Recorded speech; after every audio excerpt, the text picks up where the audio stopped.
ताजमहल, ये नाम सुनते ही जहन में एक खूबसूरत तस्वीर उभर आती है ना? दुनिया के 7 अजूबों में से एक। लेकिन सवाल ये है कि क्या इसकी कहानी सिर्फ उतनी ही है जितनी हमें और आपको बताई गई है?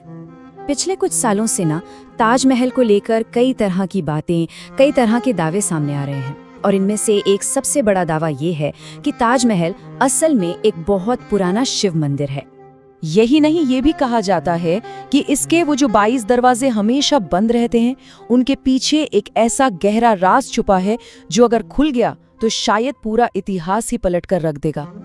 तो चलिए फिर आज इन्हीं सब दावों और कहानियों की जरा गहराई से पड़ताल करते हैं। देखते हैं कि ये जो व्हाट्सएप यूनिवर्सिटी पर फॉरवर्ड होते हैं उनके सामने असल ऐतिहासिक सबूत क्या कहते हैं। तो सबसे पहले बात करते हैं उस विवाद की जो हाल फिलहाल में सबसे ज्यादा चर्चा में रहा और सीधा अदालत तक जा पहुंचा। जी हाँ, ताजमहल के उन 22 बंद कमरों का रहस्य। तो हुआ ये कि इस मामले को लेकर एक याचिका दायर की गई और फिर क्या था, देखते ही देखते ये पूरे देश में बहस का मुद्दा बन गया। इसका पूरा सफर मतलब याचिका से लेके कोर्ट के फैसले तक सब कुछ पब्लिक डोमेन में है। जब ये मामला गरमाया तो ASI यानी आर्कियोलॉजिकल सर्वे ऑफ इंडिया के अधिकारियों ने बताया कि जिन्हें 22 कमरे कहा जा रहा है वो असल में कमरे हैं ही नहीं। वो तो एक लंबा सा गलियारा है जो मुख्य गुंबद के नीचे बना है और इसका काम सिर्फ इतना है कि ये पूरी भारी भरकम इमारत को एक मजबूत सहारा दे सके, ठीक वैसे ही जैसे दूसरे मुगल मकबरों में भी देखने को मिलता है। और बात को पूरी तरह साफ करने के लिए ASI ने उन बंद कमरों की तस्वीरें भी पब्लिक कर दी। और उन तस्वीरों में क्या था? कोई मूर्ति नहीं, बल्कि वहां तो मरम्मत और रख रखाव का काम चल रहा था, जो कि जाहिर है इतनी पुरानी और अहम इमारत में वक्त वक्त पर होता ही रहता है। अच्छा, तो ये तो हुई 22 दरवाजों की बात। अब आते हैं उस सबसे बड़े और पुराने दावे पर जो सालों से बहस का हिस्सा रहा है। ये है तेजो महालय थियरी। और ये थियरी कहती है कि ताजमहल असल में एक शिव मंदिर था। तो दावा ये है कि 13वीं सदी में बना एक शिव मंदिर था, तेजो महालय, जिसे बाद में शाहजहां ने कब्जा करके मकबरे में बदल दिया। लेकिन जब हम ऐतिहासिक रिकॉर्ड्स को खंगालते हैं तो कहानी कुछ और ही नजर आती है। रिकॉर्ड्स बताते हैं कि ये जमीन शाहजहां ने जयपुर के राजा जय सिंह से एक प्रॉपर डील के तहत ली थी। मतलब जबरदस्ती कब्जा नहीं किया, बल्कि बदले में उन्हें 4 दूसरी हवेलियां दी। और सबसे बड़ी बात यह है कि इस लेन देन के जो दस्तावेज हैं वो आज भी जयपुर के सिटी पैलेस में महफूज रखे हैं। तो फिर सवाल ये उठता है कि अगर दस्तावेज कुछ और कहते हैं तो ये तेजो महालय वाली बात आई कहाँ से? इस थियोरी को सामने लाने वाले थे एक लेखक जिनका नाम था P.N. ओक। उन्होंने अपनी किताबों में ये दावा किया था। और ये जानना भी बड़ा दिलचस्प है कि P.N. ओक ने सिर्फ ताजमहल ही नहीं बल्कि दुनिया की कई और बड़ी बड़ी इमारतों जैसे वेटिकन सिटी और वेस्टमिंस्टर एबे के बारे में भी ऐसे ही दावे किए थे। हालांकि ये बताना जरूरी है कि ज्यादातर इतिहासकार उनके रिसर्च करने के तरीके और उनके नतीजों से सहमत नहीं हैं। तो चलिए इन सारे विवादों और दावों को एक तरफ रखकर अब उस कहानी पर नजर डालते हैं जो हमें इतिहास की किताबों में मिलती है। आखिर ताजमहल बना क्यों और कैसे? ये कहानी शुरू होती है 1612 में, जब शहजादे खुर्रम, जो बाद में शाहजहां बने, उनका निकाह मुमताज महल से हुआ। सब कुछ ठीक चल रहा था, लेकिन 1631 में अपने 14वें बच्चे को जन्म देते वक्त मुमताज महल की मौत हो गई। कहते हैं शाहजहां इस सदमे से टूट गए थे और बस तभी उन्होंने अपनी बेगम की याद में एक ऐसा मकबरा बनाने का फैसला किया जो दुनिया में बेमिसाल हो।